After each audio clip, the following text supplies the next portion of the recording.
Continue. Okay, welcome everybody to tonight's mental health webinar. I am so excited to present to you guys Maisie Zielinski. Maisie is a licensed marriage and family therapy associate here in Lubbock, as well as a licensed chemical dependency counselor. I'm like, I'm missing a letter there. Yes. So Maisie has extensive experience working with families that are dealing with addiction with, one member or more members, whether it's a spouse, a child, or just a loved one. So she has tons of experience working with addiction. She works out at the ranch at Dove Tree. Is that correct? Mm-hmm. Yes. Okay.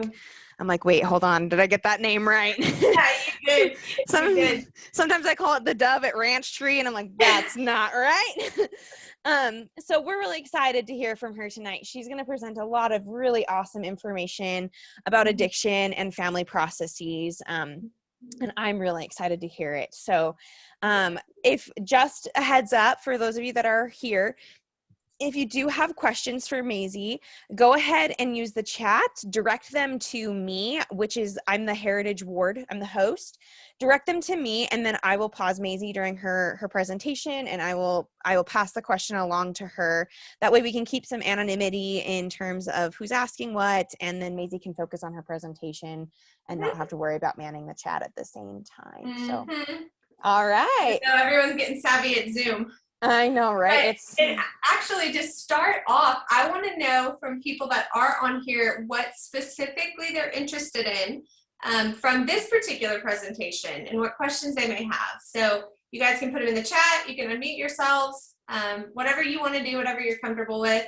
But first, I kind of want to hear from you guys of what you're most interested in.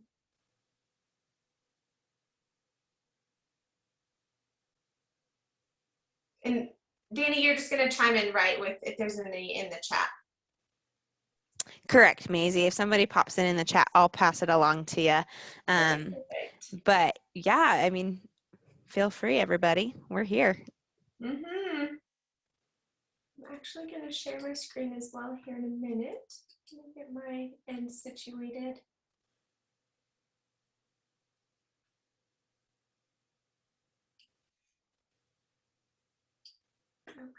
Okay, Maisie, we have one person has said they want to learn how to help but not enable their family member or their friend struggling with addiction. Yes, that's a great question. I will get into that. I'm going to, so just so everyone is aware, I have two monitors, so if you see my eyes going to the other side of the screen, that's because I'm looking over here. I'm actually going to share the screen that I'm looking at with you guys, but my eyes might look a little different just because when I hit share screen, all of my notifications for clinic-related things pop up on my main screen, which is right in front of me. So to make sure that I'm not sharing any confidential information, you guys are going to see the other screen. So Danny, can you tell me, can you see the title page of the slideshow? Yes, ma'am. We definitely can. Wonderful. So I can see it in front of me, but you guys are going to see that. So yeah, if you guys have questions, just hop into the chat or unmute yourself and let me know what those are as we go along. So I'm going to cover quite a few things, but specifically more of how addiction impacts the family and how it spreads through the family and what family members need to be doing and things like that, all the way from beginning to recovery. I myself am a family member in recovery. I've been in recovery almost 4 years now as a family member. I'm not somebody that uses substances. I thankfully have not had to deal with that. I have a loved one though who uses, and so I have been through quite a few family programs myself. Just a lot of, I've lived this. I've watched how this impacts people and families specifically, and it's really hard. It's really difficult. So this first thing is just some facts, and so I'm going to kind of summarize them instead of read them straight off of my screen. So 1 in 5 people know someone who has suffered from an addiction, and then at least 25% of the population in the United States belongs to a family that's been affected by a like a first-degree relative who has an addiction, which is, again, that's a quarter, if not more than that. That's just what was reported at that time. And so research has also shown that it negatively impacts family members' emotional well-being, their sense of safety, their relationship qualities with people, and then just the overall family functioning. So the overall way the household is ran, how the family functions, and then again, those individual relationships within the family. So brother, sister, mom, dad, mom, daughter, you know, mom, son, all of those. So let me get something out of my way here. Let me turn these off. Okay, just turn subtitles on. I'm trying to turn those off. Let me see here. Well, I'm gonna leave them on because PowerPoint's not giving me an option to change them. Okay, so also because of the heightened stress and strain that goes on within families, which is very common when a loved one has an addiction, that really makes it where family members, their emotional, like I said, well-being goes down, and they live with a lot of fearfulness and hopelessness about the future. Because what we do know about addiction is that it is a chronic relapsing disease, meaning it is not uncommon for people with addiction to relapse one time, if not multiple times. That's the harsh reality of it, and it's not a fun one, but it is what it is. So because of that, family members often feel hopeless, like it's not going to change. They're going to have to keep living in a family where this is going on. And the hardest part is watching a loved one develop an addiction, because you may have known, you know, somebody who, when you first met them, they didn't have an addiction, or you didn't know that they did, and you loved them. And as you watch them get sicker and sicker, it's really scary and it's really painful.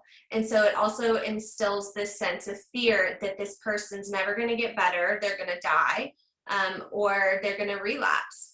And we also know that within families where addiction is present, there's higher rates of violence and abuse and things like that. So that instills just another level of fear as well. But, you know, still today, it is seen as a family disease. You can see some of these references are cited just in 2019, and there's even newer ones from 2020 that still prove that the entire family is impacted by this. And I'm going to later on discuss exactly how that is. So how do you get affected by it as a family member? How do you fall into that cycle? It's actually very easy. So like I said earlier, you're watching your loved ones kind of decline. You're watching them get sicker and sicker, as you would with somebody who says has cancer. And you want to help them because you're a good, loving family member and you care and you have a heart. And so what happens is you invest more in them, trying to protect them, trying to help them survive, make them better. And as a result of that, unfortunately, unlike cancer, we offer people support and help. We go to the hospital with them. We're at their bedside. But in addiction, when you try to offer a loved one help, they often pull away from you. They feel like you are asking too many questions, you're trying to get in their business, you're accusing them, you're trying to make them feel guilty, or you're trying to manipulate them. And I'm going to get into why that's the way that is here in a little bit as well. But because of that interaction with your loved one, it creates some negative emotions, and they don't feel good. So in order to counteract those negative emotions, family members start behaving differently. Again, they're trying to solve the problem. They're trying to fix it. So they start behaving in ways that they probably typically wouldn't behave in. And as a result of that, all of a sudden the family starts functioning in a new way. Now, all of a sudden, at least with addiction, the functioning of the family starts to surround the addiction. So we're no longer functioning in a healthy way. We're making sure that we're walking on eggshells, or we're not saying a certain thing, or watching a certain thing, or having a certain person over, or going to a certain place. All of a sudden, we get very conscious of, I just need to make sure my loved one isn't impacted by this, or triggered to drink or to use drugs. And so again, out of a place of helping, but that actually makes it worse. And that actually makes us as family members sick. Like I said, that makes it where our emotional well-being starts decreasing, our relationship starts suffering, and again, the family overall starts functioning in not a healthy way. So like below, it says, despite family members' good intentions, the behaviors that family members often act in and do with other family members, especially the addicted loved one, aren't really helpful. They're actually unhealthy. But in family members' minds, they think they are helping, because it's kind of like, as a family member, any support you offer is helpful. That's kind of how we see things. Even if it's little, we're at least helping. But the ways that family members get sucked into helping is maladaptive, and it's not good. It's actually more harmful and hurtful to you and your loved one, because it starts ending in fights. It starts ending in arguments and people leaving and hurt feelings and tears, when the intention was to help them. You made a certain comment trying to get them to be aware of something, or you suggested they do something thinking that it would make them feel better, and they get offended, or they have the idea of, well, gosh, now they know I'm using and I need to defend myself. And so just again starts creating hostility in the family, and people's relationships with their loved ones start getting distant. And essentially, what we teach people out at the ranch at Dovetree, the wonderful Dr. Sterling Shumway is the one that pioneered that with Dr. Tom Kimball, who I know is presenting next week. I work with both of those wonderful men, and they both created the programming at the ranch. And in there, we talk a lot about, it's about likability. If your loved one or addicted friend doesn't like you, they're not going to come to you. Now, I know that you love them, and I know that they love you. But when addiction starts getting worse and the environment becomes hostile, the relationships start getting stressed and strained, and again, behaviors start changing, all of a sudden, we're like, well, I don't really want to interact with that person. I don't really like them right now. They make me mad, or they hurt my feelings, or they're just going to accuse me. And then we start not liking each other, which creates more and more distance. And addiction's best friend is isolation. And it's really, really, really good at getting both the addicts and the family members to isolate themselves, because family members get to a point where they feel they have to keep it a secret. They don't want people to know. They don't want to tarnish their name. They don't want to underhand anybody.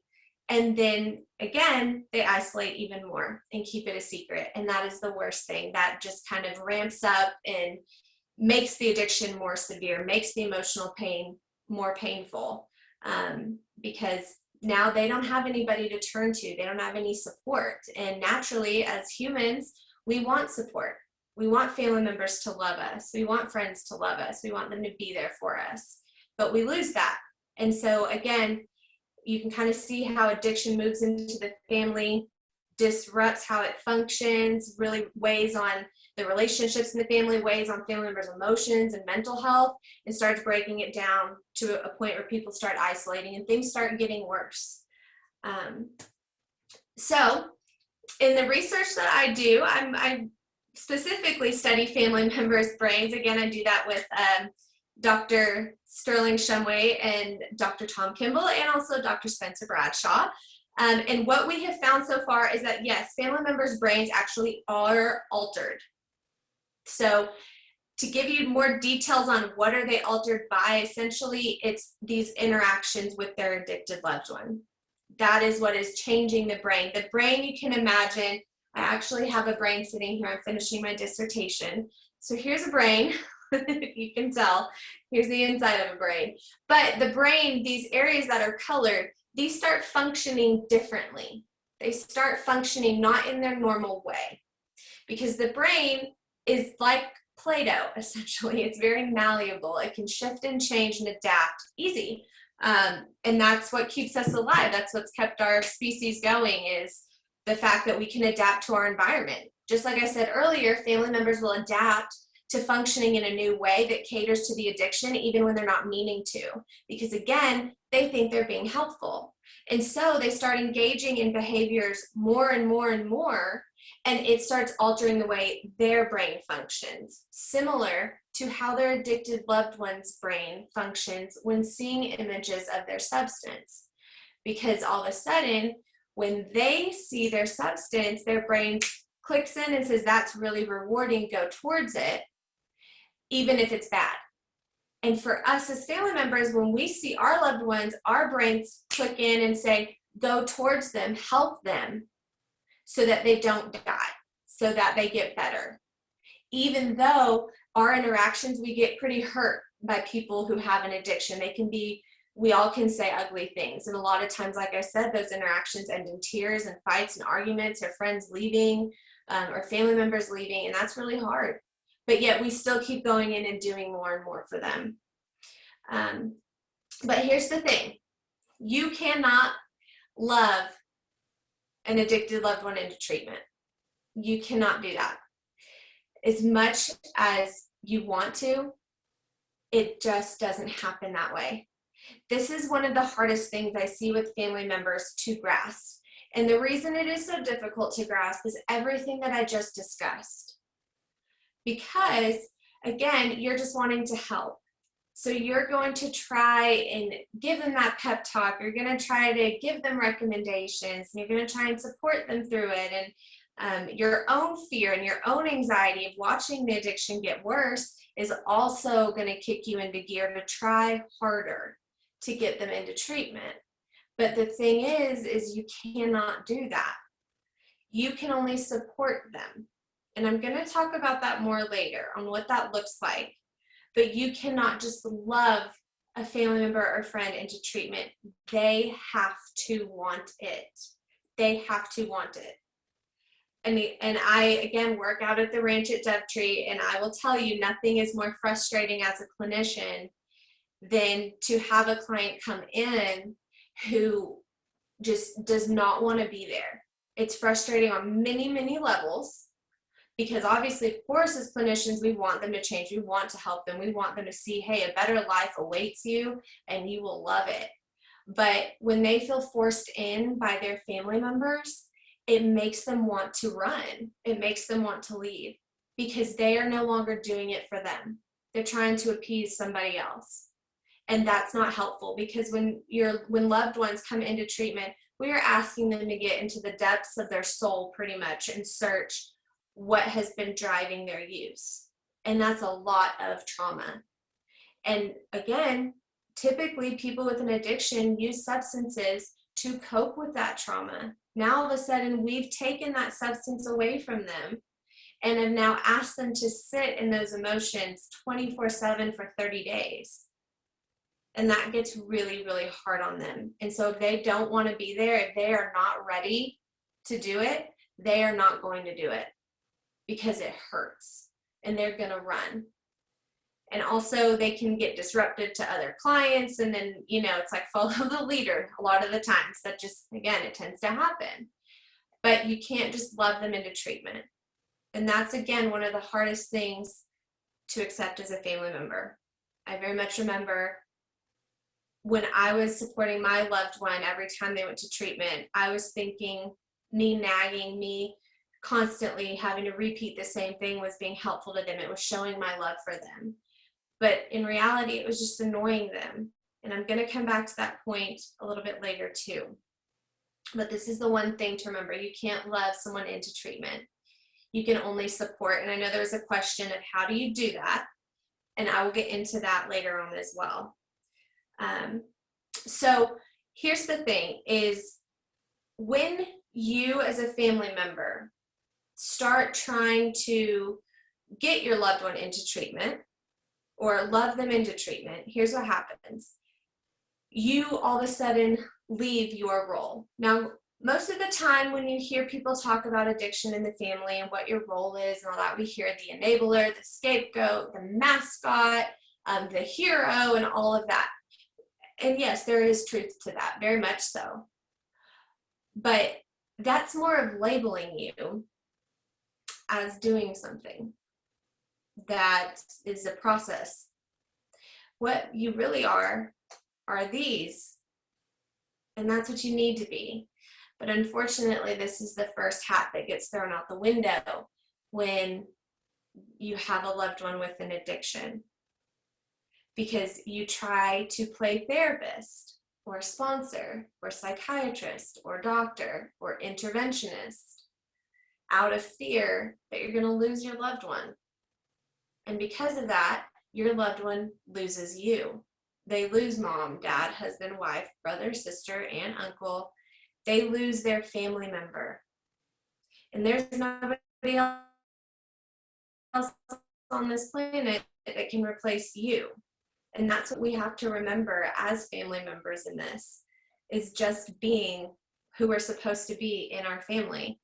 And it's hard, and oftentimes family members don't realize they're not being in their main role because, again, like I mentioned earlier, that environment shifts. Those negative emotions flood us. All of a sudden we shift how we behave at home and in our relationships, and now all of a sudden we have a new way of functioning that, again, caters to addiction.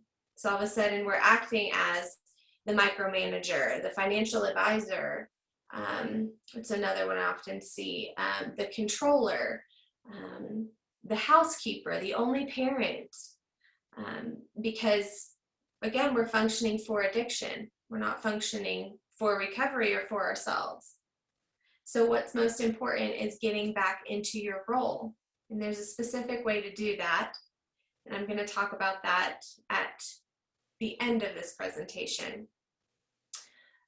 But the most important thing is remembering that, again, you can't love someone into treatment. That includes forcing them. And you can't be therapist, sponsor, controller, micromanager, financial advisor. Your loved one has to be able to stand on their own 2 feet. And this comes after treatment, by the way. They need to be in treatment first. Because, again, some people, there are ones that are able to stop on their own. There's people who can go to just AA meetings or 12-step meetings and get sober that way.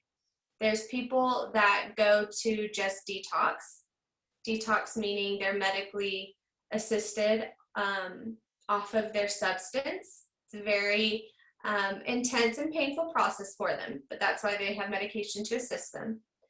Or they do inpatient residential treatment. It's the most intensive form of treatment, and that either goes 30, 60, or 90 days, just depends on the place.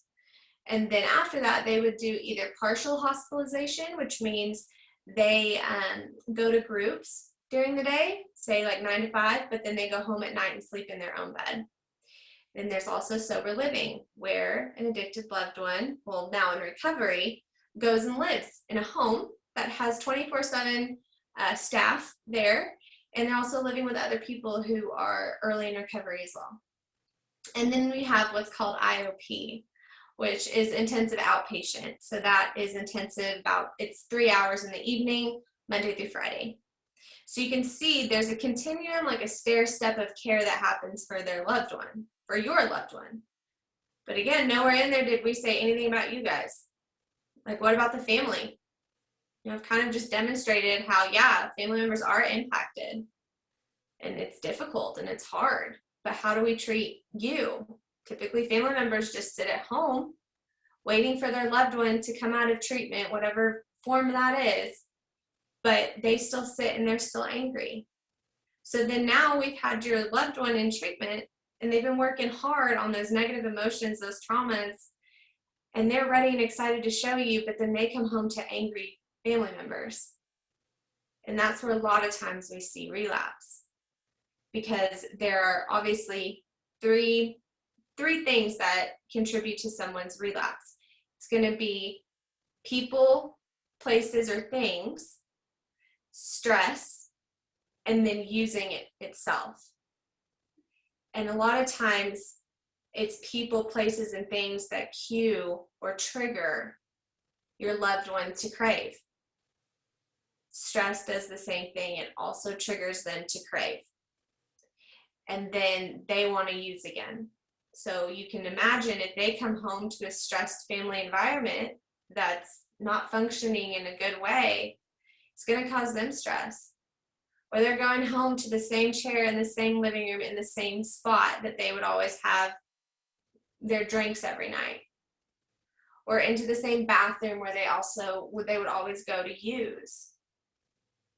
And so that's also why we push sober living with people and say why that's so important. But again, this impacts the whole family.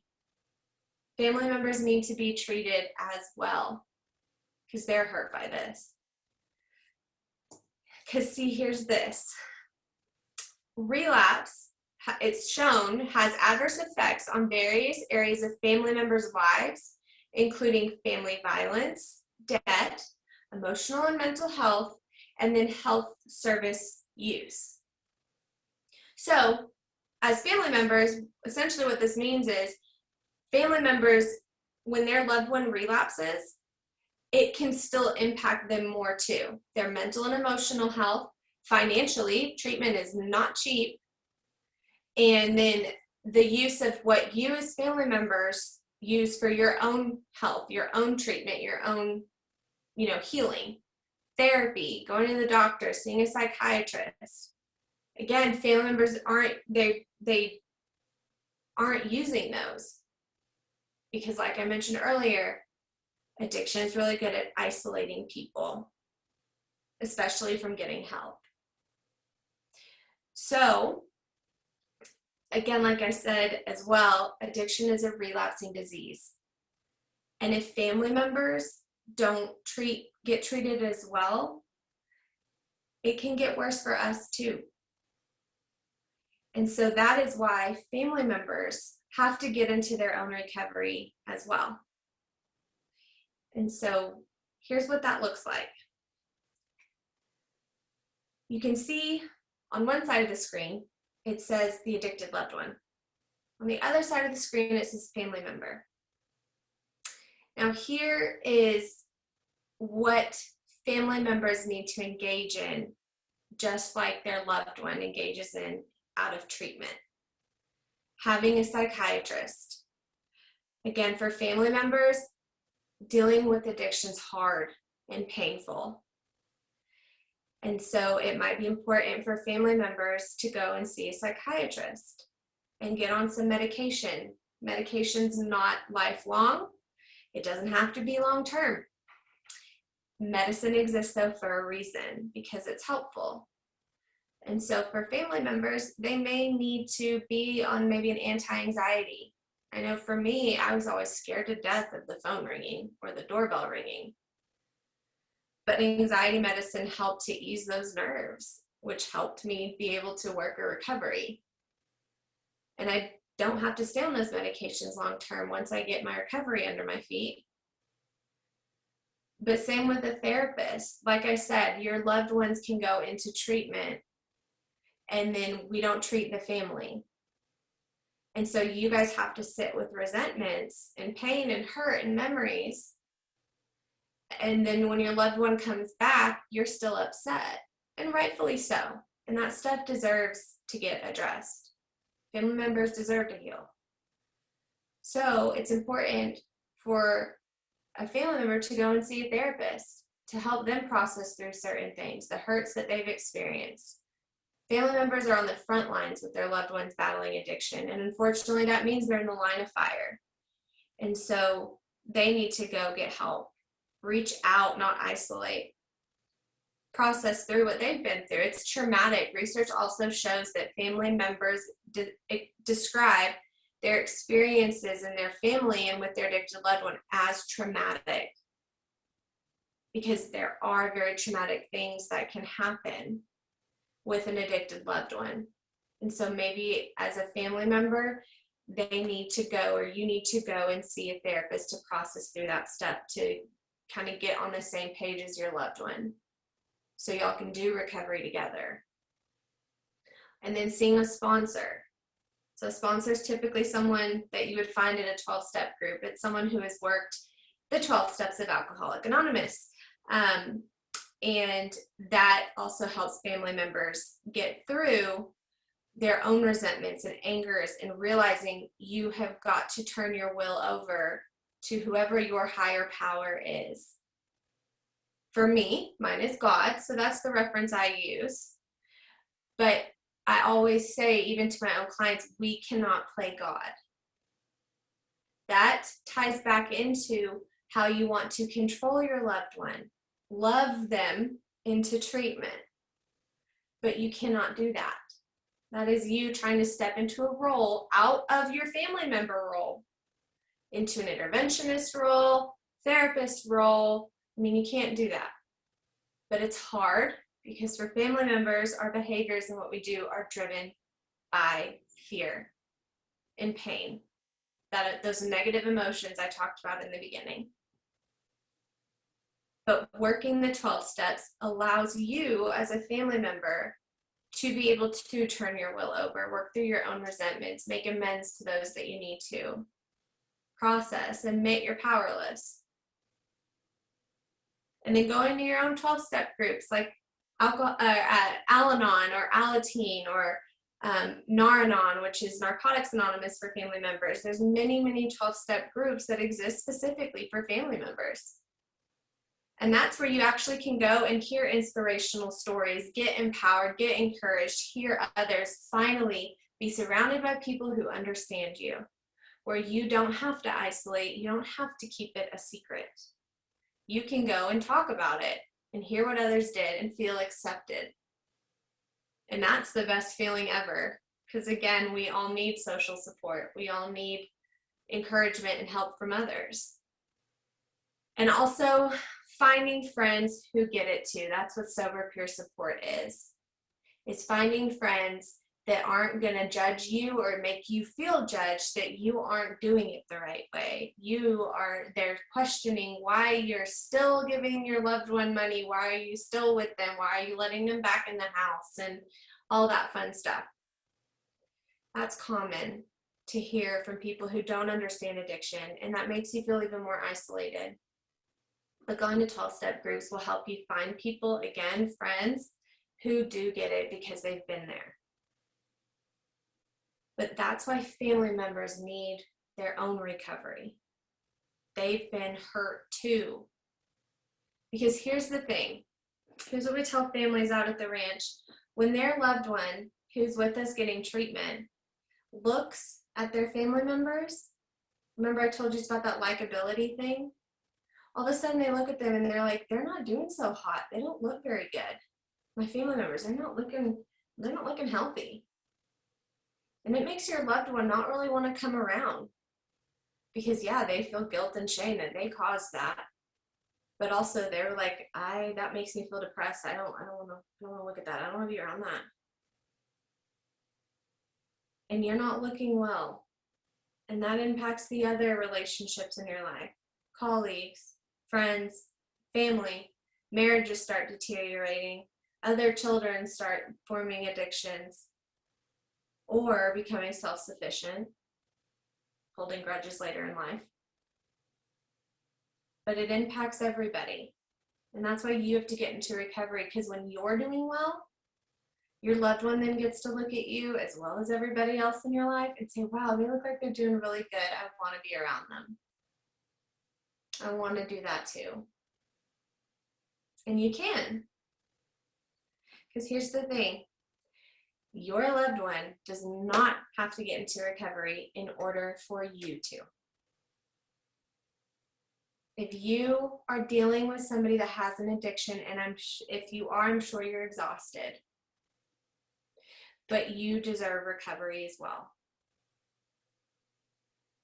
And again, being a friend or a family member, you have to stay in that role.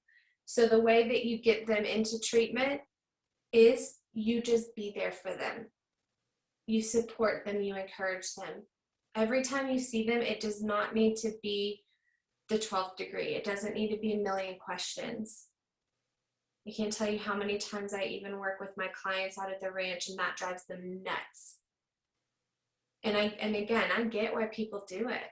You're scared. I'm guilty of that. I did that to my loved one. Here I am studying this, having degrees in it. Of course, my mind's telling me I'm the perfect person to treat my loved one. I know exactly what I'm talking about. But as soon as I stepped out of that sister role, all of a sudden, my loved one looked at me and was like, yeah, no, I don't want to be around you.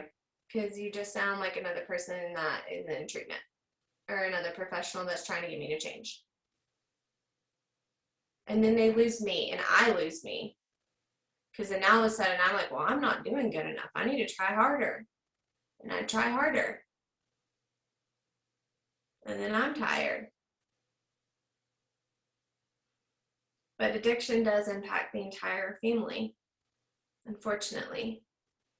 And the best way you can be is sometimes just say, you know what? I love you.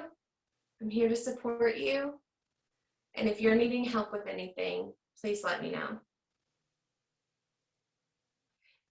One of the hardest things to say and one of the hardest boundaries to keep is letting them know, you knowing they're not okay, but also watching them not go into treatment.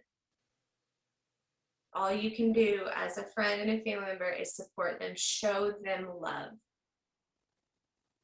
because they are feeling guilty and shameful. Love and support. And again, like I said, what that sounds like is, I'm here to support you. I'm here if you need to talk, and I'll support you when you go to treatment. But what that doesn't look like is, yes, okay, now we've told your addicted loved one you're going to support them, and now they're coming to you for money, and they're coming to you for a place to stay, and they're coming to you for all these things. That's not okay. That's not support. That is enabling. One of the things for myself with my loved one that I have to say is, I'm not going to support you in addiction, but I'm going to support you in recovery. And when you're ready to do that, I am here for you. Let me know. And I always reiterate that to them. And I've gotten texts back that say, thanks, I'm just not ready to do that yet. And prior, that would drive me nuts. That would send me into a spiral of depression and tears and frustration. And now it doesn't.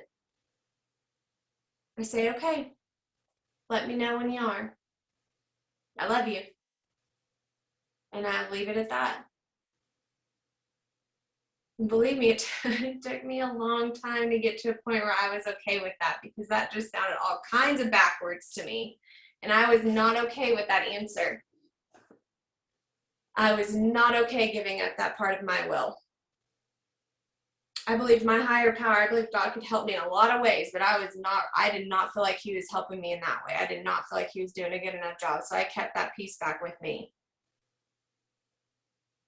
And it wasn't good every single time until I finally decided I have to accept that I cannot change this person unless they're willing to change.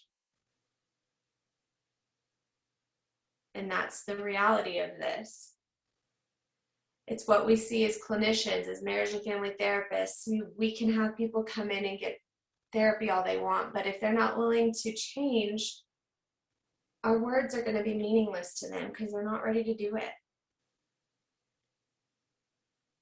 And again, to get them to do it, all you can do is just provide them support and encouragement, helpful words. Like, I love you.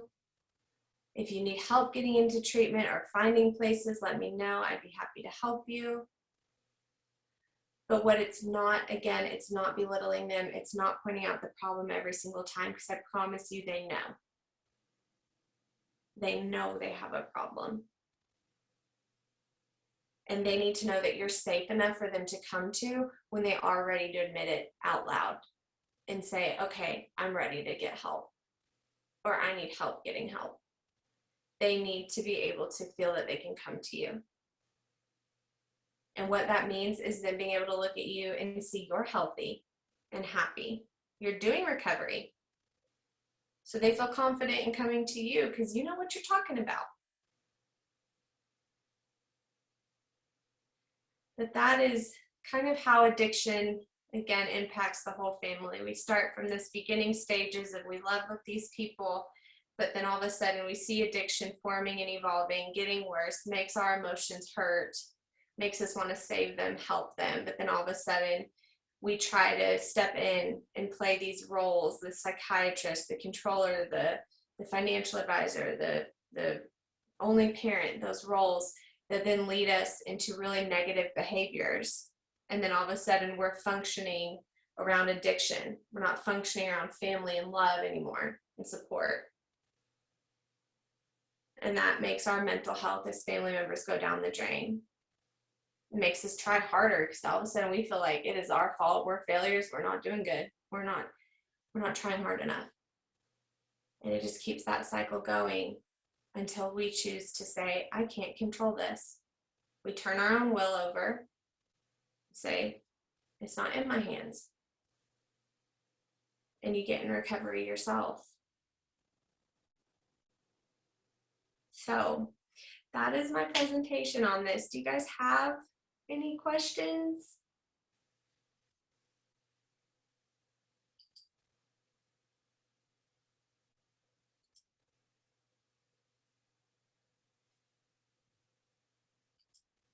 Y'all are welcome to put them in the chat to Danny. She will, if you don't want to turn your microphone on, you don't have to do that. But if you have any questions even related to treatment, what that costs, how that works, anything like that, I have that information as well.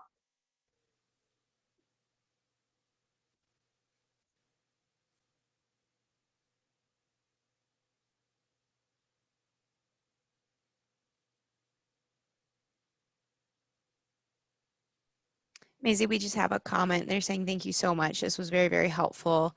And thank you so much for sharing. They really appreciated it. You're welcome. You're so welcome. Thanks for joining in and listening to me, coming to hear this. I love working with families and addiction specifically. It's a tough and hard road, but incredibly rewarding. Because the good news is your loved ones will recover, and so will you. It does happen. It does happen.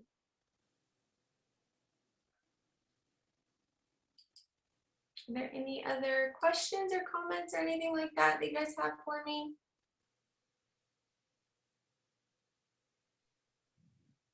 Maisie, do you have contact information that maybe I can post on the event Facebook page? Sure. And that way maybe if people are wanting to, contact you in private, they can do that? Yeah, absolutely. Absolutely. I will type it actually into the chat. So, because I own my own private practice, so this is my private practice phone number, and then I will put my private practice email.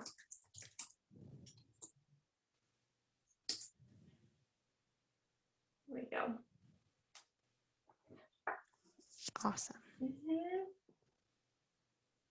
Thank you so much, Maisie. I super appreciate it. This was really helpful and really insightful for me too. Even though I'm a therapist, my experience with addiction is not as extensive as yours, so I really appreciated hearing it. You're welcome. You're welcome. I just actually did family programming all day today, so I've been working with a ton of families out at the ranch today. This is just like one more time for the day. It was another time to keep talking about what I love. It was great. But awesome. Yeah. Well, thank you so much. We really, really appreciate it. And I hope that it was helpful for those that are here and maybe those that will watch this recording later. But next week, for those of you that are on, next week we'll be hearing from President Tom Kimball and his colleague David Salomon. And they're going to be speaking on pornography use and addiction. So a little bit of an extension of what Maisie shared today, but specifically with pornography. Please feel free to join us. And we are excited to hear about that. It's a very prevalent topic. So thank you all for coming, and we'll stay on. I don't know, Maisie, if you have to run. I'm good. Okay. Awesome. We'll stay on until about 6:55. If anybody has any last minute questions, we'll be here, and then we'll hop off around 6:55. And thank you all for coming for tonight. Yeah, thank you guys so much.